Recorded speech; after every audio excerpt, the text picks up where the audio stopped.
Hello everyone, কি অবস্থা সবার? আশা করি সবাই ভালো আছেন। হাতে থাকা ডিভাইসটা দেখে বোঝা যাচ্ছেন যে কী ফোন নিয়ে কথা বলতে যাচ্ছি। Xiaomi 17 বক্স কিন্তু অনেক বড়, ফোন কিন্তু অনেক ছোট, কম্প্যাক্ট সাইজের একটি ফোন। মাত্র 6.3 ইঞ্চি ডিসপ্লে সাইজের একটি ফোন দেওয়া আছে এটা। এটাতে পাচ্ছেন হচ্ছে LTPO AMOLED screen, 68 billion colour supported একটি ফোন এবং 120 হার্জের রিফ্রেশ রেট পাচ্ছেন ডিসপ্লেতে। পারফরমেন্স নিয়ে যদি কথা বলি, বর্তমান সময়ে কোয়ালকমের একদম লেটেস্ট যে chip Qualcomm Snapdragon 8 elite Gen 5, যা একটি 3 ন্যানোমিটার প্রসেসর অ্যান্ড্রয়েড 16 ফোনটি রান করতেছে এবং ফোনটিতে পাচ্ছেন আপনি হাইপারওয়েস 3।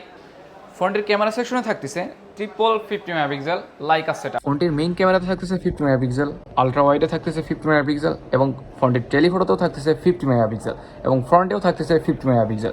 ব্যাক ক্যামেরা দিয়ে আপনি 8K রেজুলেশনে ভিডিও রেকর্ডিং করতে পারবেন এবং ফ্রন্টে 4K রেজুলেশনে ভিডিও রেকর্ডিং করা পসিবল। ফোনটির ব্যাটারি সেকশনে থাকতেছে 7000 মিলি এম্পিয়ারের একটি ম্যাসিভ ব্যাটারি এবং থাকতেছে 100 ওয়ার্ডের ফ্লাশ চার্জিং, যা দিয়ে আপনি খুব তাড়াতাড়ি ফোনটা চার্জ করতে পারবেন এবং 50 ওয়ার্ডের ওয়্যারলেস চার্জিং সাপোর্টেড আছে এবং এটাতে রিভার্স চার্জিং করাও পসিবল। এই ফোন দিয়ে আপনি অন্য ফোনও চার্জ করতে পারবেন।